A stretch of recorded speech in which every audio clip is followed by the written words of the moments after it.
우리가 인생을 살면서 뜻하지 않은 어려움의 순간이 찾아올 때가 있습니다.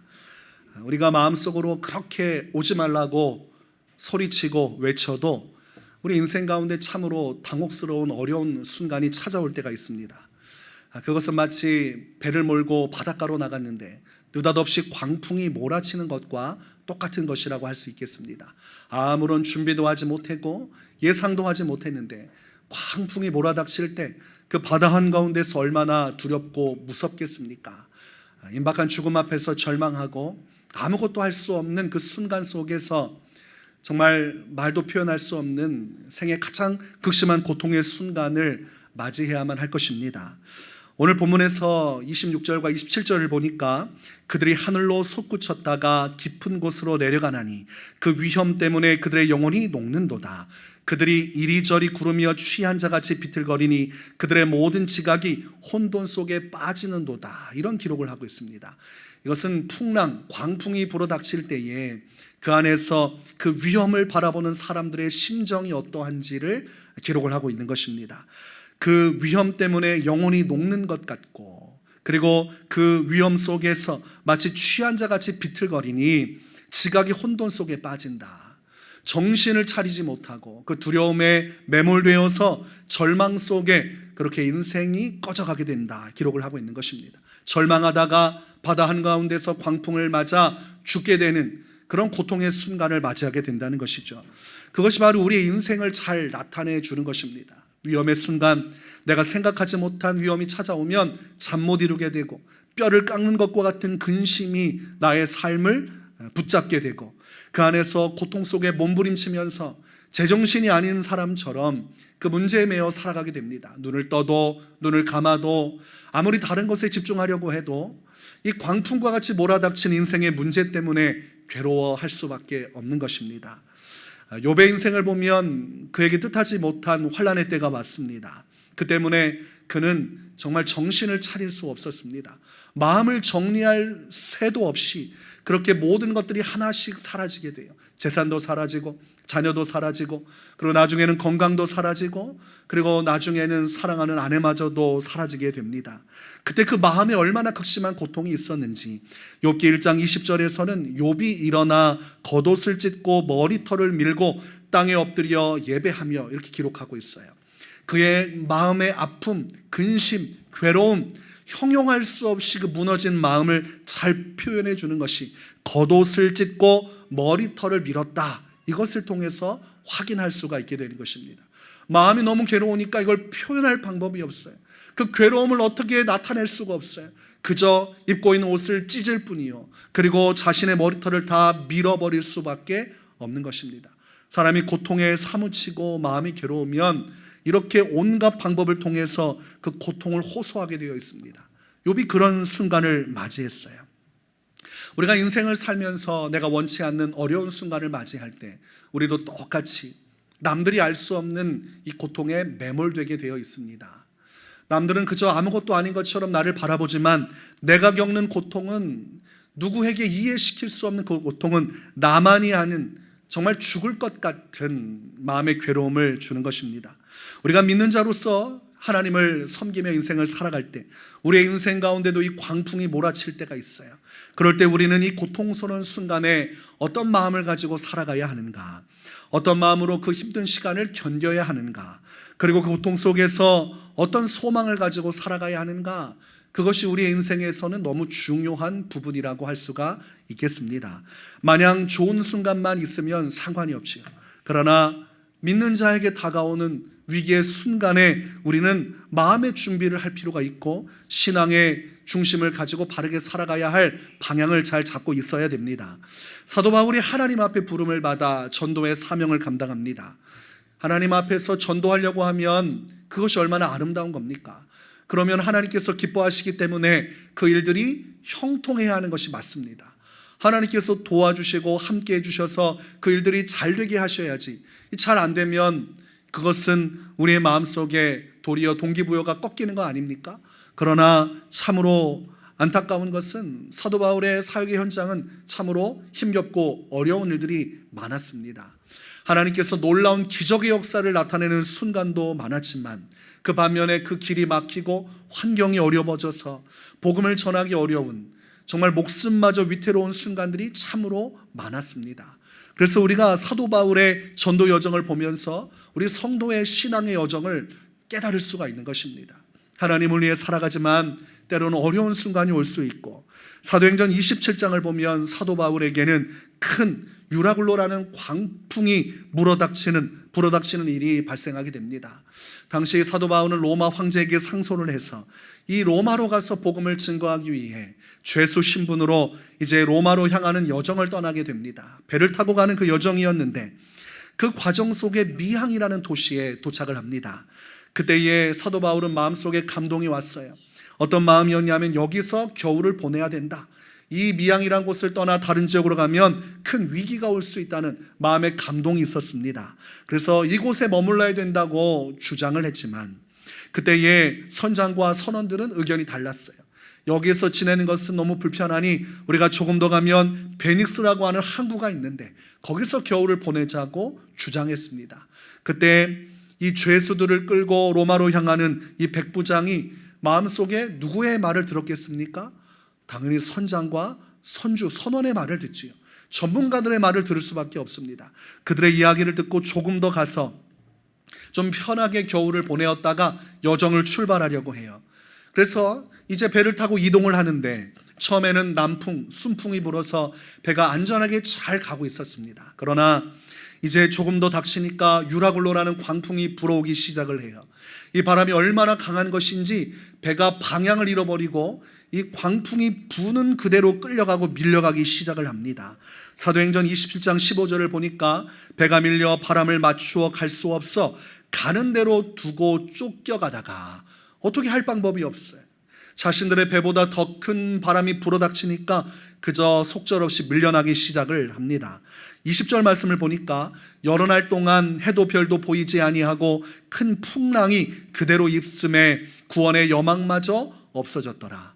광풍이 잠깐 불다가 끝나면 괜찮은데 예상하지 못했던 이 유라굴로라는 광풍이 계속해서 불기 시작하니까 나중에는 사람들이 절망에 빠지고 그리고 나중에는 인생의 모든 것들을 내려놓게 됩니다. 우리는 여기서 죽게 되겠구나. 아무리 봐도 하늘에 별도 보이지 않고 밤낮을 구별할 수 없는 그 혼돈 속에서 거센 바람 소리가 배를 밀어붙이니 우리는 다 죽었구나. 그런 마음을 갖게 되었습니다. 하루하루 다들 음식도 먹기를 포기하고 누워서 죽음만 기다리고 있습니다. 먹으면 뭐 합니까? 어차피 죽게 될 거. 다들 이 죽음을 준비하면서 초조함 속에 머물러 있을 때 그 말도 되지 않는 어려운 환경 속에서 사도 바울만큼은 다른 행동 양상을 보여줍니다.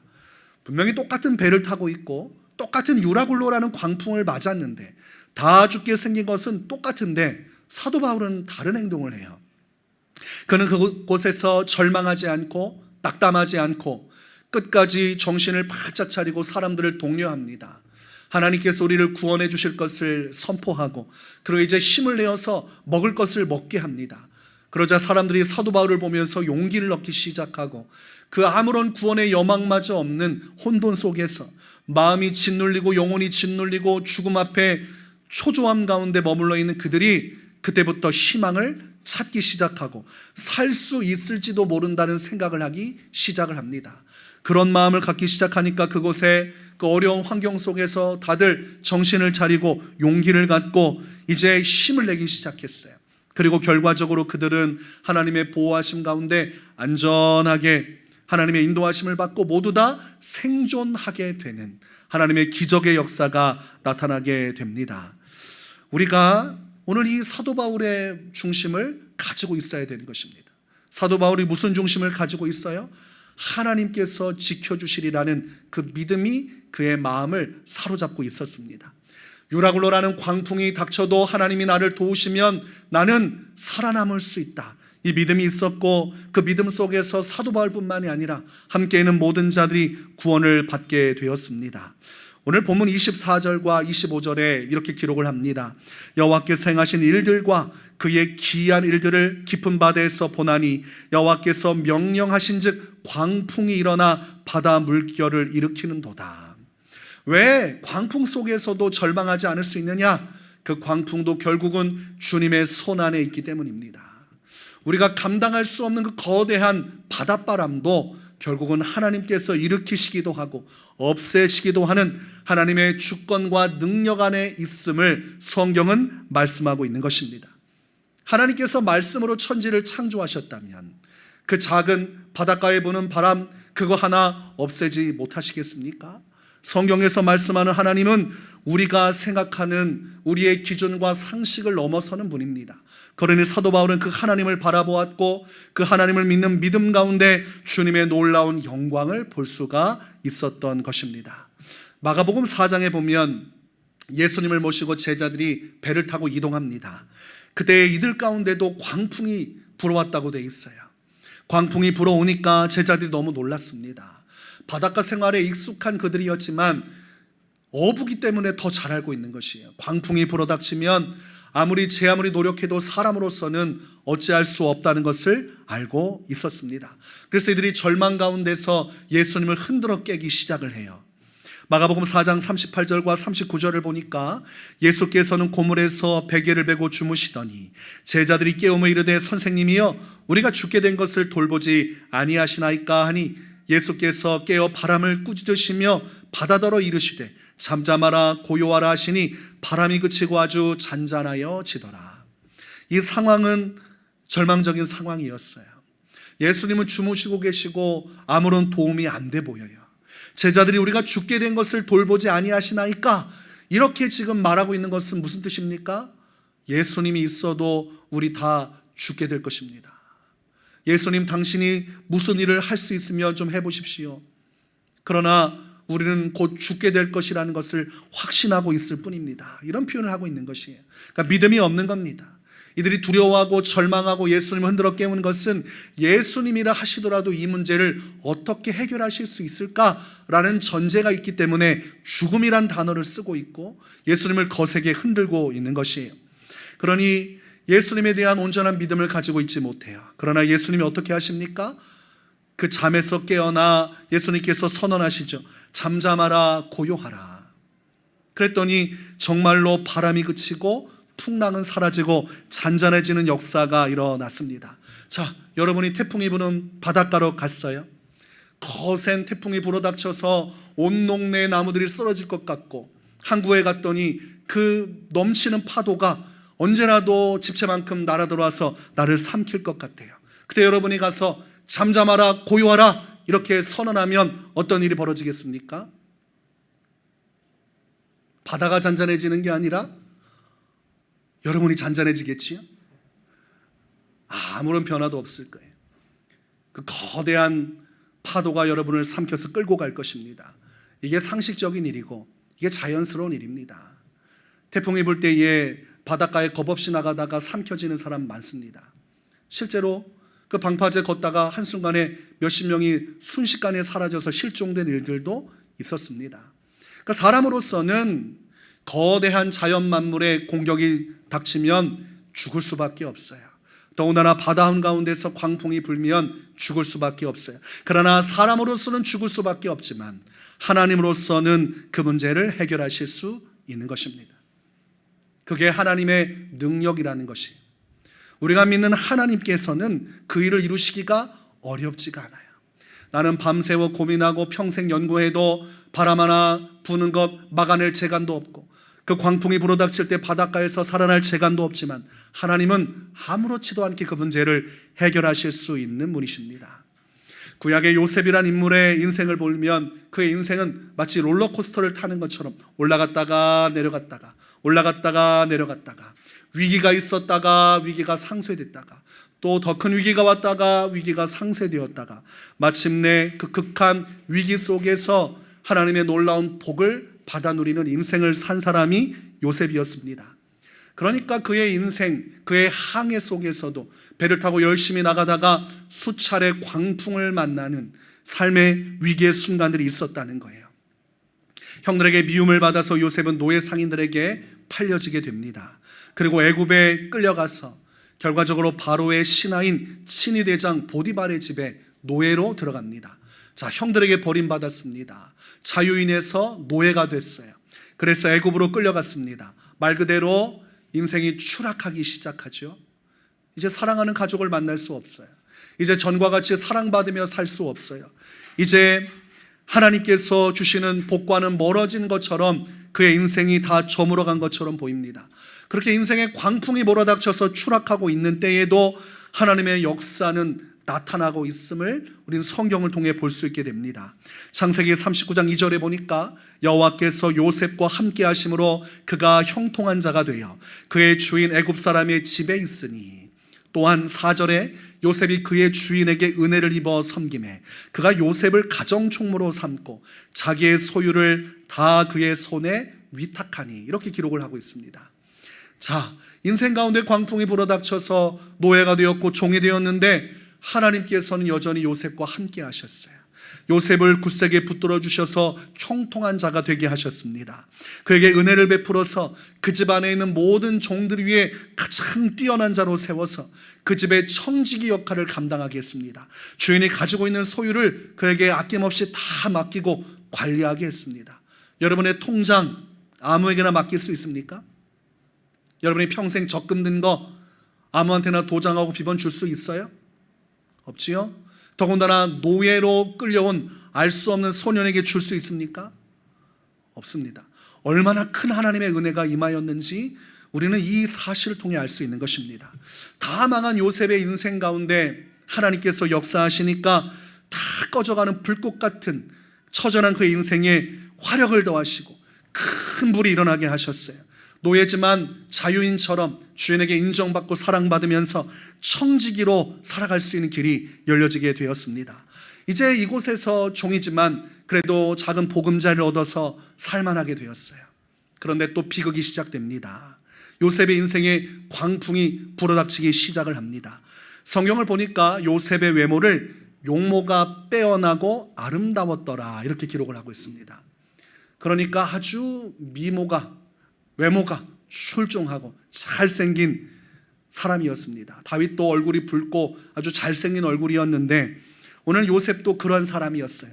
그러니까 외모가 좋으니까 이성에게 많은 관심을 받을 수 있는 여건입니다. 그러니 이제 자신을 좋아하는 여인과 만나서 가정을 이루면 되는데 이 비극이 여기서 시작돼요. 여자가 이 요셉을 보고 반해서 가정을 이루어야 되는데 주인의 아내인 여주인이 요셉에게 반해버렸습니다. 그때부터 이 여주인이 계속해서 요셉을 유혹하는 거예요. 남편이 없을 때마다 요셉을 불러내어서 자꾸 자신의 욕구를 채우려고 합니다. 그때 요셉으로서는 그걸 받아줄 수가 없었어요. 하나님을 믿는 믿음이 있었고 하나님이 나와 함께 계신다는 믿음이 있었기 때문에 하나님 앞에서 버젓이 그런 죄를 저지를 수가 없었습니다. 그래서 그것을 거부하다가 결국은 여주인이 성추행범으로 몰아서 감옥에 갇히게 됩니다. 아니, 그곳에서 잘 사랑받고 살면 되는데 하나님께서 주신 그 은혜가 계속 함께 있으면 좋은데 한 번 더 추락을 합니다. 이제는 종이었다가 이제는 죄인의 신분이 됐어요. 그래서 감옥에 갇히게 됩니다. 창세기 39장 20절과 21절을 보면 그러나 그곳에서도 하나님의 역사가 또다시 일어나기 시작을 해요. 이에 요셉의 주인이 그를 잡아 옥에 가두니 그 옥은 왕의 죄수를 가두는 곳이었더라. 요셉이 옥에 갇혔으나 여호와께서 요셉과 함께 하시고 그에게 인자를 더하사 간수장에게 은혜를 받게 하시매. 비극이 일어났는데 또 그 다음부터 하나님의 역사가 일어나기 시작해요. 이제 그곳에서 감옥에 평생 살던지 사형 선고를 받아서 죽던지 노예 신분으로 죽는 것 어렵지 않겠습니까? 누가 도와주겠습니까? 누가 변호해 주겠습니까? 근데 간수장이 또 요셉을 마음속에 신뢰하기 시작을 해요. 그 이유는 요셉 때문이 아니라 하나님 때문이었다. 하나님께서 요셉을 도와주시고 인자를 더하시니 그 감옥 속에서도 신뢰를 받고 형통의 문들이 열려졌다고 기록을 하고 있어요. 그때 두 명의 관원을 만나게 됩니다. 감옥 동기들이 있었어요. 두 명의 관리들이 있었는데 한 명은 왕 앞에서 술잔을 올리는 시종장이었고 또 한 명은 빵을 구워서 왕에게 올리는 시종장이었습니다. 둘 다 왕의 진노를 사서 이 감옥에 갇혔습니다.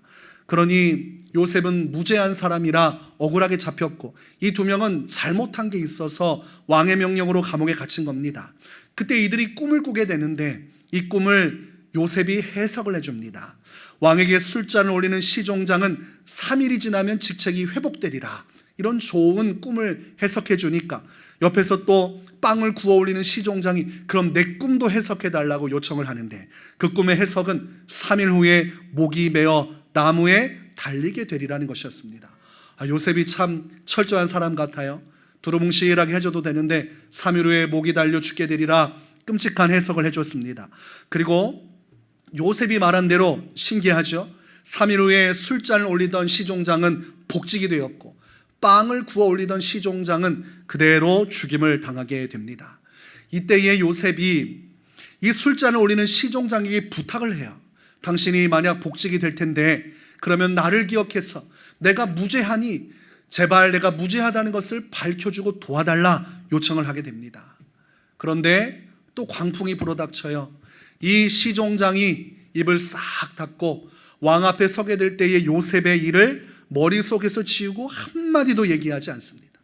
성경 말씀을 보니까 그 후로 2년의 시간이 흘렀다 이렇게 되어 있습니다. 여러분, 억울하게 2년 동안 옥살이를 해본 적 있습니까? 범인으로 몰린 것도 억울한데, 아니 하나님을 믿는 사람한테 어떻게 이런 일이 있을 수 있습니까? 하나님을 그렇게 섬기는데 아니 좀 형통케 하시려면 쭉 해주시지 왜 또 이런 어려움의 순간을 주는 것입니까? 2년 동안 말도 못할 고생을 그 감옥에서 하게 돼요. 그러면서 성경 말씀은 창세기 41장에 보니까 바로 왕이 꿈을 꾸었다고 기록을 시작을 합니다. 그런데 왕은 그 꿈을 꾸었으나 해석이 불가능했어요. 근데 너무나도 충격적인 꿈이라 이 꿈을 해석할 자를 찾기 시작합니다. 창세기 41장 8절을 보니까 아침에 그의 마음이 번민하여 사람을 보내어 애굽의 점술과 그리고 현인들을 모두 불러 그들에게 그의 꿈을 말하였으나 그것을 바로에게 해석하는 자가 없었더라. 왕의 엄중한 명령이 있어서 전국에 있는 이 꿈을 해석할 수 있는 자들을 다 찾아냈는데 아무도 해석을 못하는 거예요. 그때에 이 요셉에게 은혜를 입은 시종장의 마음속에 번뜩하고 떠오르는 사람이 있었는데 요셉이었습니다. 하나님께서 그의 마음에 감동을 주신 거예요. 그래서 왕 앞에 나아가 요셉에 대한 이야기를 하기 시작해요.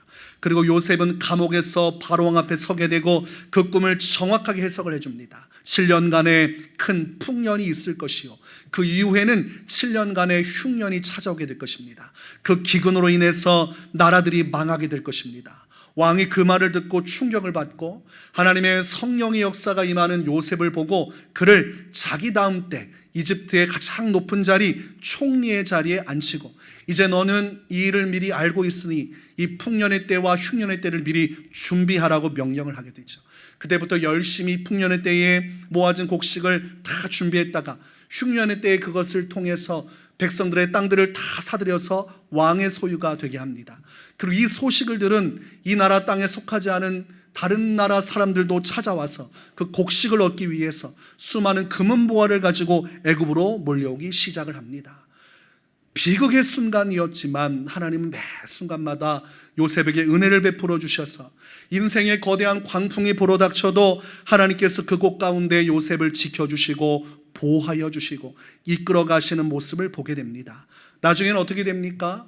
요셉의 형제들이 곡식을 얻기 위해서 이 요셉의 정체를 알지 못하고 애굽으로 오게 되지요.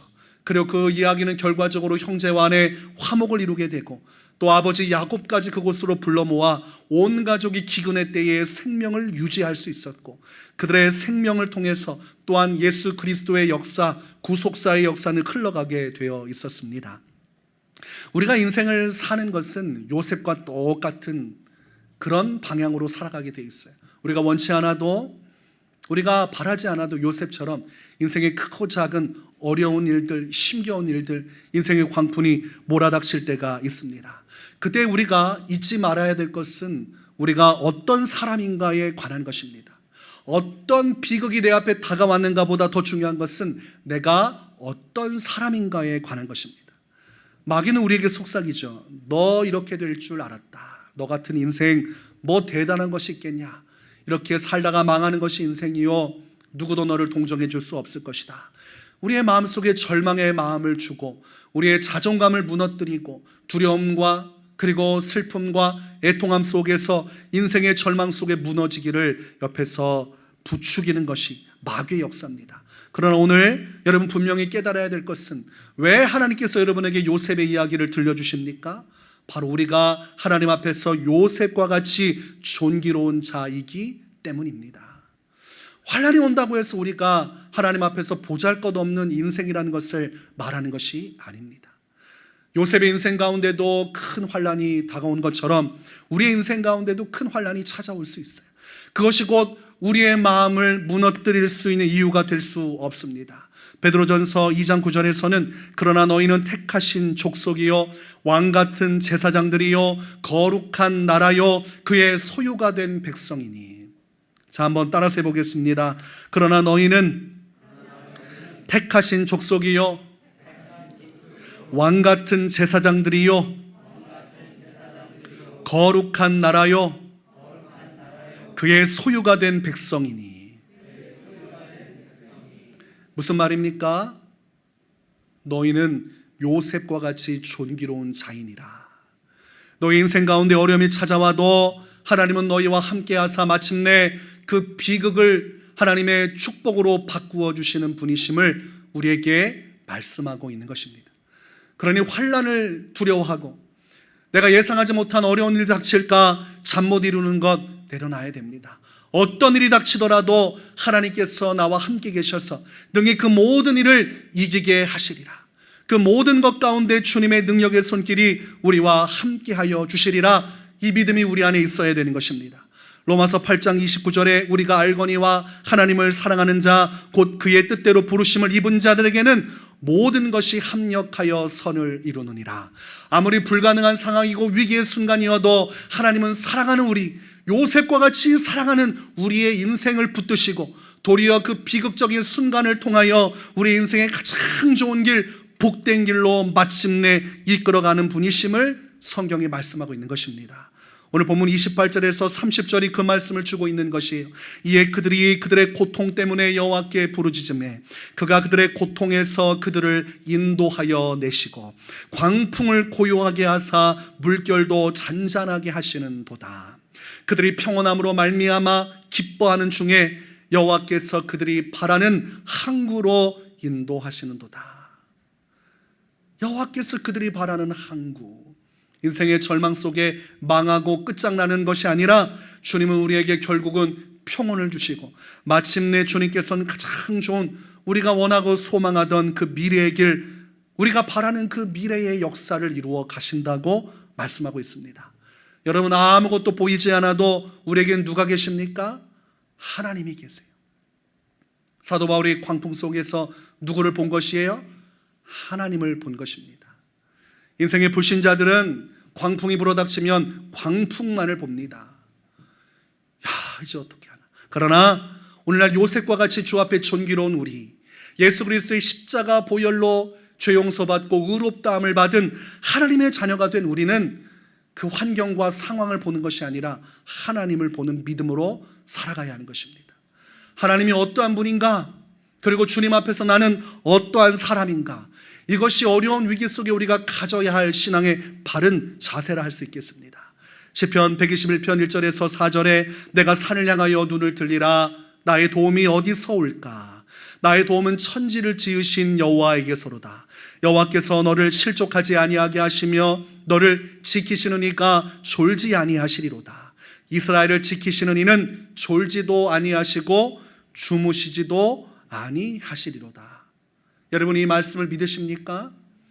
하나님께서 여러분의 어떤 순간도 그 어떤 위기도 극복하게 하시고 승리하게 하시고 여러분이 바라는 소망의 항구로 이끌어 가시는 분이심을 믿으십니까? 자, 오늘 우리가 그 믿음을 가지고 한번 담대하게 선포합시다. 나는 요셉입니다. 요셉의 인생에 함께 하신 하나님께서 나의 하나님이 되십니다. 여러분, 이 사실만 확고하게 붙드시면 어떠한 상황 속에서도 최후의 승리를 이룰 수 있는 것입니다. 이 자신감과 담대함으로 승리하며 살아가시기를 주의 이름으로 축원합니다.